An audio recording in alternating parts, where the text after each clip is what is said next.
Well, 10 years. Memories. I don't know what memories are more important.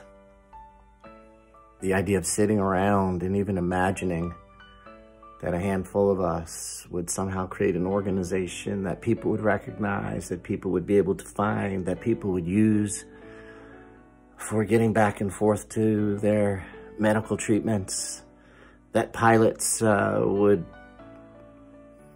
understand what PALS was and want to fly for PALS.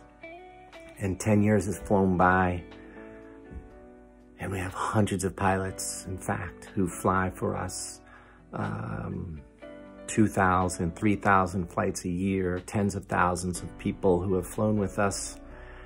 And the question we ask ourselves now after 10 years is, what about the next 10 years? How will we do that? And the way we will do that is with support, just like the first 10 years, because we don't have anything to sell. We have no revenues, not from innovation, not from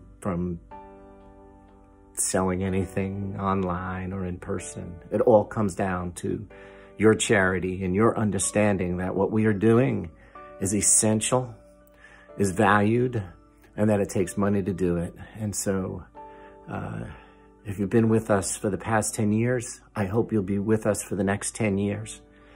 And if you've just learned about us, I hope that you will be an important part of this next decade as we continue to do what we've done all along, which is use our time and our skill to help people get access to medical care that they otherwise would not be able to do, either at all or without great hardship. So kudos to everybody who has participated for the last 10 years. And here we go for the next 10. Thank you very much.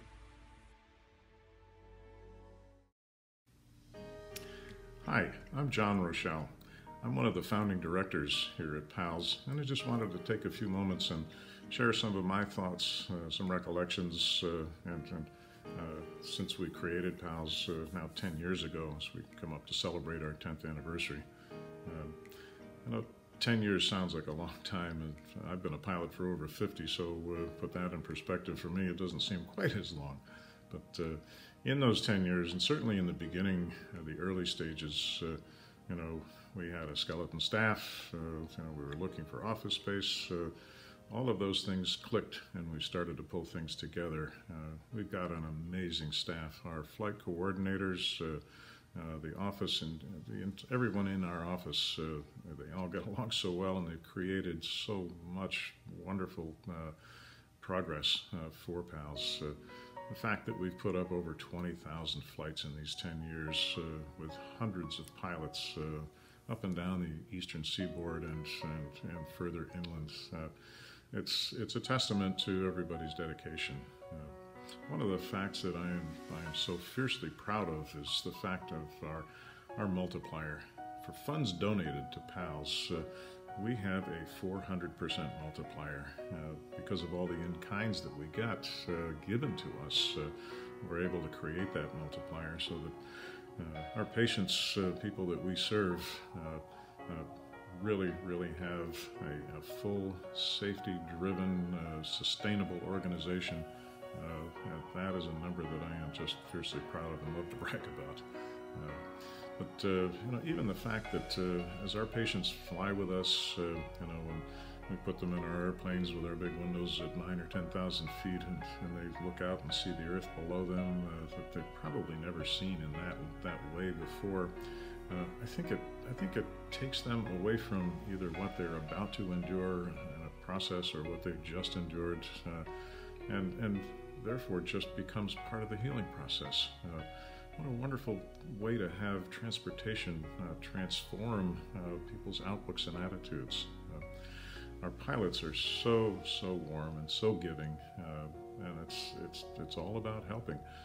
Our family has a little saying that, and I love this. I think my wife started it. That if we can't help one another while we're here on this earth, why are we even here? And I think that resonates through PALS as a message. But thanks so much for your time. Have a great day. Hi there. So glad to have you with us at this time in the life of PALS that is wonderful to us, and we hope wonderful to you. I can hardly believe that it's been 10 years. It seems like yesterday that we were just a small group of people with an idea. But it's 10 years later, and we've flown over 20,000 flights and brought people in need of medical care to where they need to be when they couldn't do it themselves, or it would have been so impossibly hard to do it that they would have never been able to. This is what we do, and I'm proud of us, and I'm happy for us. It's our 10th anniversary. Of course, know that it's all memories for us, and we have another 10 years to make something good happen, and we will. And if you need us, don't be afraid to call us. We'll try to help you. We probably will help you. In terms of how I feel and the memories I have, I will never forget one board meeting where we were all sitting around a table, maybe a year or two into PALS. We had pilots, we were flying, and we got a message in from one of our staff that there was an urgent flight for a person and they hadn't been able to fill it. And one of our board members just stood up and said, "I'll take it." And he turned around to us and said, "Hey guys, what are you waiting for? Let's go fix up my plane. Let's get my plane ready, we gotta go." And I remember thinking, this is what we're about. This is what we do. And it was such a joyous moment for me to be part of that. And the way we are part of that is through your help as well. If you can help us, there is no amount too small that would help us. And I urge you to continue, to help us to continue for the next 10 years. I know we'll be here. I know we'll use your money well to help us fly people to where they need to be. And I'm fortunate to be part of this organization, and it's always in my heart. Thank you so much.